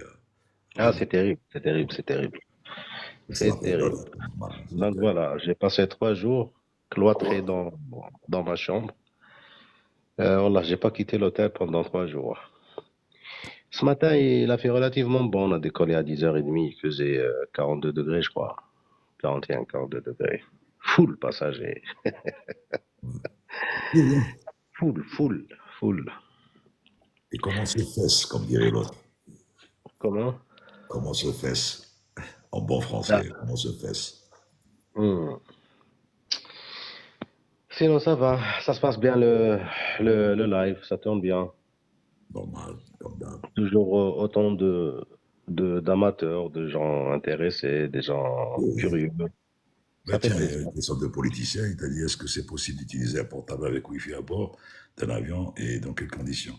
Tu peux l'utiliser dans des avions où il y a la Wi-Fi à bord, parce que la Wi-Fi, il faut savoir que la Wi-Fi à bord, quand elle est autorisée, c'est-à-dire par la compagnie, et quand il y a le deal, ce n'est pas exactement ce que vous avez comme borne à la maison. C'est étudié spécialement pour l'aéronautique. C'est une Wi-Fi qui n'interfère pas sur les moyens de bord du cockpit et qui n'interfère pas sur le système embarqué de l'avion, c'est-à-dire l'avionique en général. Donc oui, dans des avions où il y a Wi-Fi, oui. Si tu n'as pas de Wi-Fi, d'ailleurs, vous remarquez, mais les gens vous demandent de mettre les portables en mode avion pour le décollage. Ensuite, vous pouvez les allumer, enfin, toujours en mode avion en l'air. Mais quand il y a la Wi-Fi, c'est autorisé, mais c'est des forfaits d'ailleurs payants, Wi-Fi à bord.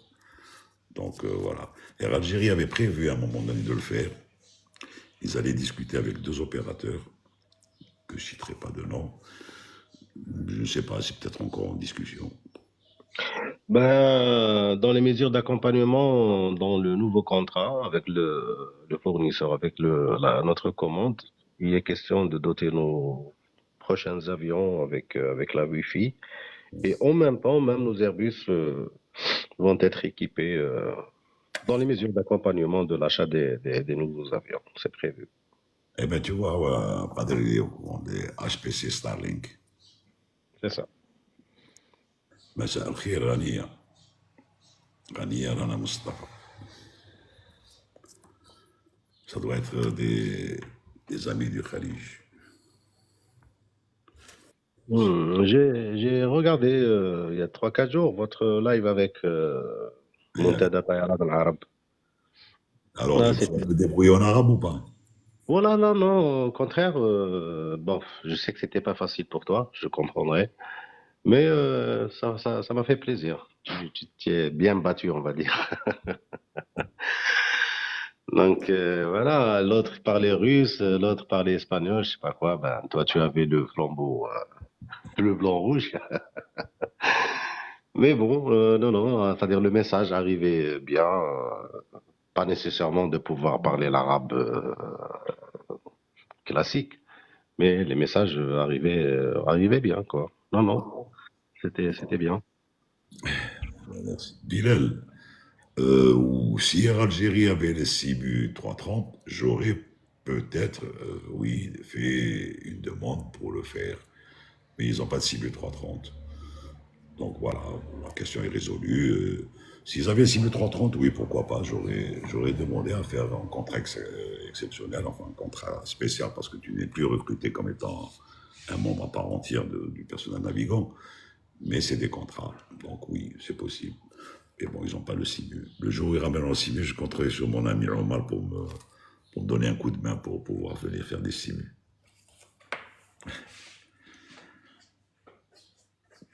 Khalid Bouazza, ils ont organisé Il parle de quoi? CIMU, Des CMU 330 à Air Algérie? s'il y avait CIMU 330 en Algérie, est-ce que je serais moins intéressé d'en faire? Oui, bien sûr, si l'Algérie avait des CIMU, oui. Les CIMU se font à l'étranger, donc si tu veux, ça peut se faire aussi, mais pour l'instant, dans le protocole de la compagnie, ils n'ont pas encore ouvert avec la porte pour faire des extras au niveau d'une compagnie. Bon, ça va venir peut-être un jour. Bon, ben la Canada, d'ici là, je ferai autre chose que des lives d'aviation. Edouard Sow, صحيت 8 sur 10.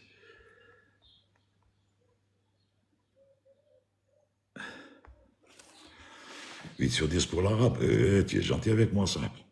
شكرا جزيلا يا أخي عباس. C'est qu'il en a avec Algérie, les amis s'offusquent que l'alcool ne soit pas servi en classe à faire. Ben parce que, bon, الجوزة وحكمت صارخ بالدارجة. C'est-à-dire, depuis la Covid-19, l'alcool a été enlevé. parce qu'il n'y avait pas de fournisseur, il n'y avait pas, il n'y avait pas, il n'y avait pas, il y avait pas. Et ensuite, le protocole a continué dans ce sens. Ensuite, il y a eu ce qu'il y a eu au niveau du catering. Il y a eu le qui avait pris feu, c'était parti pratiquement et tout. Donc l'un dans l'autre, je pense que ça a arrangé une partie des gens qui ne voulaient pas qu'il y ait d'alcool. Ça a arrangé aussi l'autre partie qui ne voulait pas se mettre à dos ceux qui voulaient avoir de l'alcool. Bon. Mais ça demeure une compagnie purement, une politique compagnie. Voilà. Personne ne peut dire quoi que ce soit à ce niveau-là. C'est la compagnie qui décide. Voilà, c'est tout. Hein. Bonjour, AH4070, c'est le vol de M. Telguide ce matin, arrivé sur Alger vers 15h. Alors, le retour, c'est 71 alors, c'est pas 70. En général, c'est pair à l'aller, impair au retour quand on rentre à la base sur Alger. Donc, c'était 4071. Non, c'était de Alger, c'était le 4079. À 4119, donc oui. Donc Et on s'est posé on time. Hein. Le vol prévu est arrivé à 15h05, on s'est posé à 15h04. donc Ça nous arrive. 4119. Kader Khalfi, pas d'alcool, je vais les goûter. Bon, bah, Khalfi, c'est ton avis, hein. C'est pas l'avis de tout le monde. Il y a des gens qui vont te dire non. Qu'est-ce que tu veux que je te dise? Les avis diffèrent. Mon souhait et de tout cœur serait de vous voir enseigner dans une école nationale d'aviation des aides. Why not? Pour l'instant, ce n'est pas dans mes projets, mais bon, why not? Et en plus, bon, on verra bien, je sais pas. Autant pour moi, effectivement, 4119, c'est bien ça. Pourquoi impair et pair? C'est comme ça, c'est compagnie. Tout ce qui part, il part en pair. Tout ce qui revient, il revient en impair. C'est comme ça, c'est un code, une codification compagnie. Et dans les autres compagnies aussi, ils ont une codification. Par exemple, pour les Air France, vous allez voir, ils ont des numéros de vol. À l'aller, comme au retour, vous voulez le Vueling, c'est pareil. Je ne peux pas te dire exactement pourquoi c'est pair et impair, mais c'est comme ça. Tous les avions qui partent d'Algérie vers des destinations, ils partent en pair, numéro de vol pair, et quand ils reviennent en pair. Sauf quand ils font un QRF ou bien un truc, ils gardent toujours le même vol parce que c'est toujours le même vol qui est parti, qui n'a pas abouti sur son vol, donc il est revenu. Et ça, voilà. Que pour Algérie, non. Pas que pour Algérie. Toutes les compagnies ont une codification sur leur numéro de vol. Vous rentrez sur Flight Radar, à titre d'exemple, vous rentrez n'importe quelle compagnie et vous mettez, par exemple, vous choisissez une destination et vous allez voir 2A. 2A, vous allez voir son numéro de vol. Et 2A à E, A2, vous allez voir que c'est notre. Mais ça se rapproche, les numéros de vol, ça se rapproche. C'est toujours un numéro en plus. Non, sans les flights, sans les FL, niveau de vol, attitude, pair et impair. Non, c'est pas surtout à cause de ça. C'est pas surtout à cause des vols, parce que ça dépend. Quand tu fais du transatlantique, c'est pas évident que tu prennes que du truc. Quand tu fais du est en ouest, oui, tu prends de pair et tu reviens en impair au niveau. Mais ça, c'est pour les séparations. Quand tu vas, par exemple, transatlantique, tu as des pair et impair, never mind. C'est des superpositions, exactement. Comme le siège 13, non. Non, le siège 13, il existe. Même chose pour l'altitude exacte. Mais bon, on a ouest-est. Quand on part, par exemple, vers l'est, c'est toujours en impair. Quand on revient de l'est, c'est pair. Au retour, c'est pair. La signification sur le call sign, la Victor. Victor, par exemple. Sur les call sign, la lettre V, par exemple. Je ne sais pas. Tu parles d'immatriculation ou le call sign? L'immatriculation, c'est Tango Victor. Victor, c'est civil. Et whisky, c'est militaire. V pour les civils et W pour le militaire. Pour l'immatriculation, pas pour le call sign.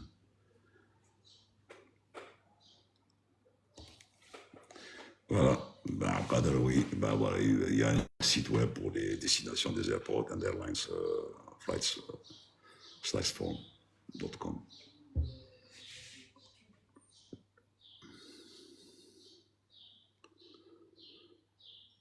La réponse est dans la question. Ta vitesse R et vitesse sol. Vitesse R, c'est une vitesse qui était donnée par le vent relatif en l'air, et la vitesse sol, c'est par rapport à un repère sol. C'est-à-dire, pour t'expliquer un petit peu ce nuage, parce que j'ai compris que tu n'es pas dans le ground speed and true air speed.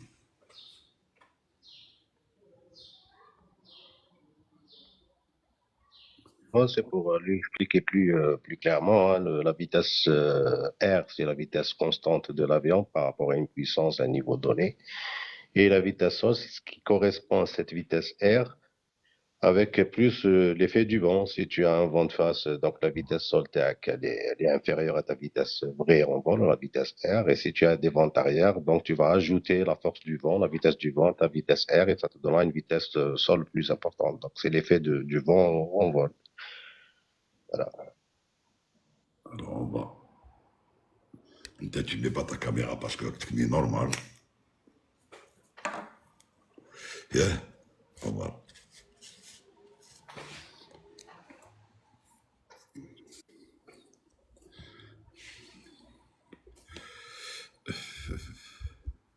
Comment on dit délestage en anglais? Omar. Comment? Comment on dit délestage en anglais? C'est le trip fuel. Ouais, ouais. C'est Abdo qui demande. C'est le trip fuel. Et RIP, Trip Fuel.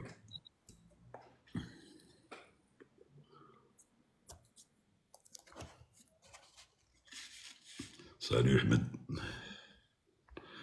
Quand est-ce que tu revoles? Qui, moi? Yes, 3 jours, dans 3 jours. Le 2, j'ai Montréal.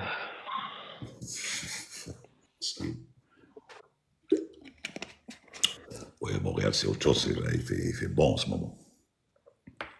Oui, Et en plus, ils sont en plein il festival. fait beau. Il fait beau, il fait bon. Et en plus, festivité. Montréal, ces dernières années, ça devient comme l'Afrique, hein. Fin de journée, c'est les orages. Oui, bah oui. Bah, de toute façon, c'est de la période. C'est-à-dire la période fin janvier, juin, Oui, oui. juillet. Ça commencera à se calmer Quand vers. tu regardes maintenant, quand tu regardes sur JPFD, tu vois toute la côte est du continent américain, ça flash partout. Par contre, l'Atlantique lui-même, il fait très beau, très stable, c'est magnifique ces jours-ci. Anticyclone des Açores. Ouais. Butterfly te dit, il a fait 39 degrés la semaine passée. Tout ça à Montréal. Oui. C'est ce qu'il dit. Hein, le réchauffement climatique. Et tu as fait tu as vu les incendies qui ravagent la Sibérie ces jours-ci? Ben oui, ben, ça aussi, ça fait partie du changement climatique. Hein. Ouais, ouais, c'est catastrophique. Toute la Sibérie, hein. Ouais. Toute la Sibérie.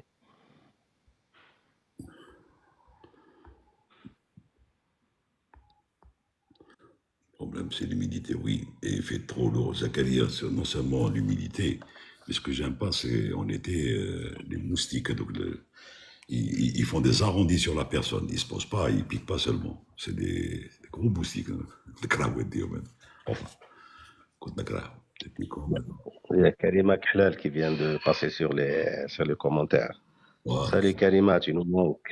Je te souhaite une Elle est très passée. bonne retraite. Elle est passée. Karima Khlal. Oui, elle Ouais. nous a salué tout à l'heure aussi. Hmm. Une Azure, depuis quand vous êtes parti en retraite? En 2022. Exactement, le 1er août 2022, j'étais en retraite. Ah, donc. خليتنا كليتام. Oh, ça se voit. C'est pour ça que الدور موريا كل شيء. وخليتكم قدامكم قدامي دور تبكي.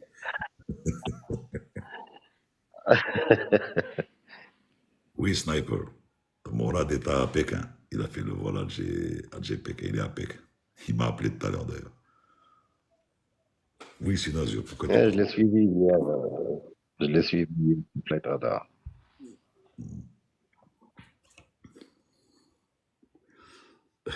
Et là, il a posté, justement, il a posté une vidéo sur l'approche à Pékin et un aperçu de com à Pékin. C'était quoi ton dernier vol, Captain? C'était Médine Oran, le 27 juillet 2022. Je viens de toi, j'ai volé avec toi, avec vous, c'était pendant le Covid. Oui, bah oui. Chez Nazur, tu fais quoi? Parce que tu as volé avec moi, ça veut dire que tu fais partie du staff. Il a fait de magnifiques vidéos, oui. Ouais, Spanish Spile, Salam. C'est joli comme nickname, hein? Spanish Smile. Ouais. Spanish Smile, il travaille à Charles de Gaulle, je pense. Il est à Orly, je pense, Charles de Gaulle. Il est, il est chef pilote, enfin, chef pilote, chef avion, il est dispatcher, je pense. Hein. Ah, d'accord. Spanish Smile. C'est joli, c'est joli. C'est pas comme Tergui. Tergui. Telgui, c'est toi qui as appelé Telgui, parce que c'est ton autre codec, tu l'as expliqué la dernière fois. Ah, il est cordeau, on a combien de femmes Allah pilotes, يبارك. si c'est possible? Au final, à peu près 80, si je suis pas loin de dire 80 à peu près, entre copilote et commandant. Et on a même une femme commandant de bord sur 330. C'est la mascotte. C'est la mascotte du 330, exactement. Ouais.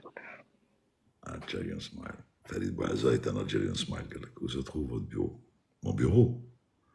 Bureau de Telgui, c'est au niveau, en général, c'est au niveau 390, 350, 390. Alors mon bureau, c'est au niveau de la mer, c'est-à-dire sur le plancher des vaches. 1013. 1013. Captain, comment on lave l'avion? Y a-t-il un matériel spécial? Oui, normalement, il y a même une baie lavage pour les avions.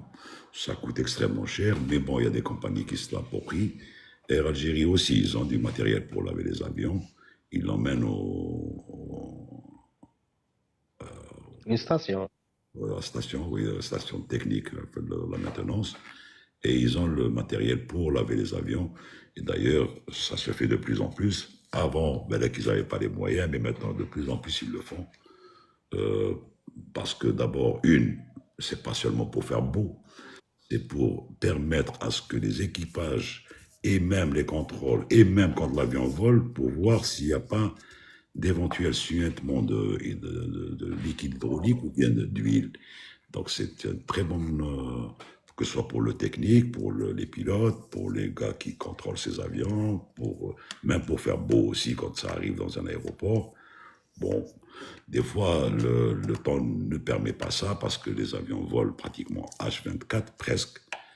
Et ils ont des escales d'1 heure et demie, truc. Donc, ils profitent du fait que l'avion, par exemple, ne vole que le soir ou là pour le passer au lavage. Voilà, bon.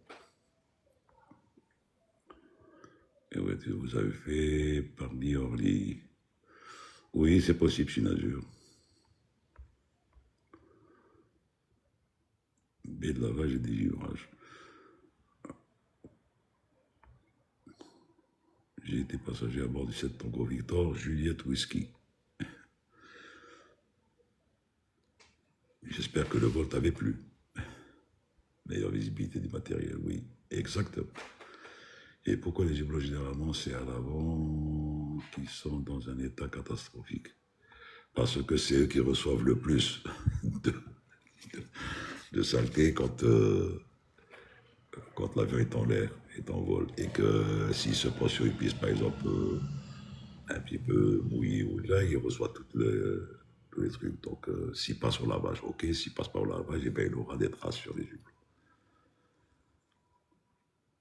Que se passe-t-il si le pilote tartine à rentrer son train d'atterrissage n'est pas prévu pour rester dehors, sauf pour des raisons spécifiques? un cooling, problème de rentrée de train, un retour immédiat parce que X raison et que le train doit être sorti.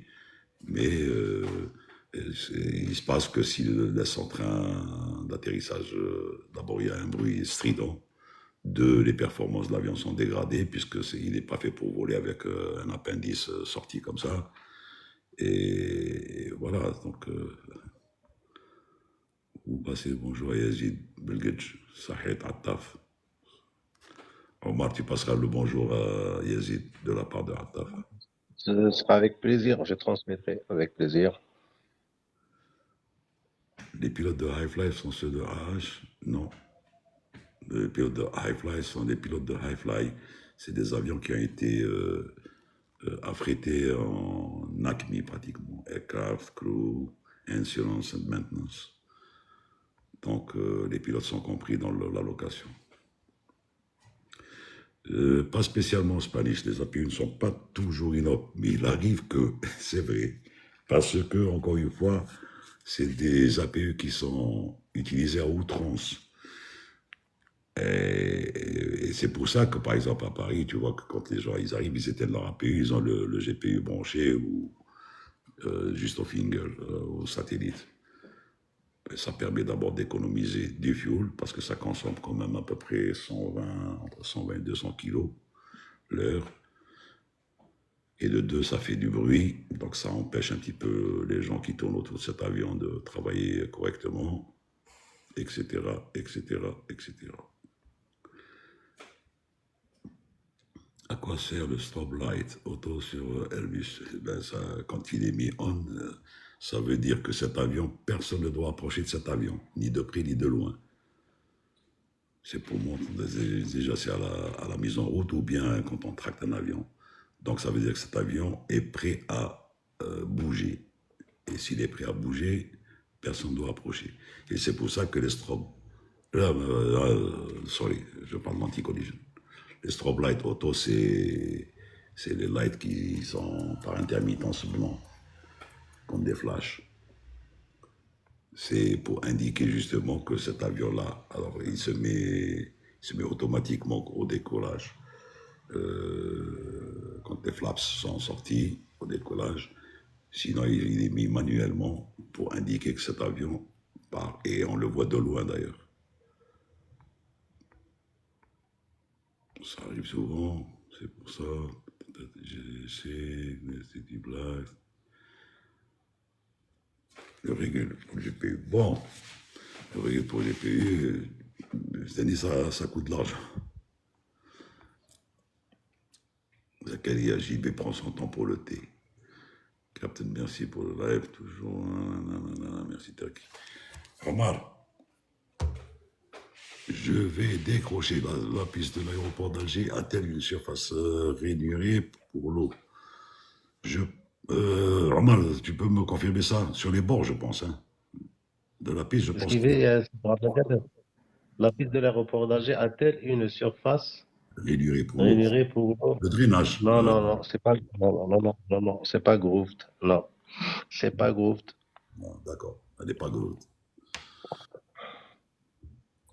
Généralement, le pavement, les pistes grooved, généralement, là où il y a, je sais pas, il y a de très fortes précipitations, ils prévoient ça, mais chez nous, non, c'est juste une pente. Une pente avec les caniveaux sur les bas-côtés de la piste, mais ils ne sont pas groupes chez nous, non. Alors moi, je te souhaite une bonne soirée, repose-toi, puisque tu viens de rentrer. Oui, et puis j'ai plein de trucs à faire. Comme je me suis absenté pendant 5 jours, donc il y a un cumul de tâches à régler. Nordine, ça m'a fait plaisir. Le bonjour à tous tes fans, tes followers et tes admirateurs. Je souhaite longue vie à ce live parce que c'est vraiment extraordinaire.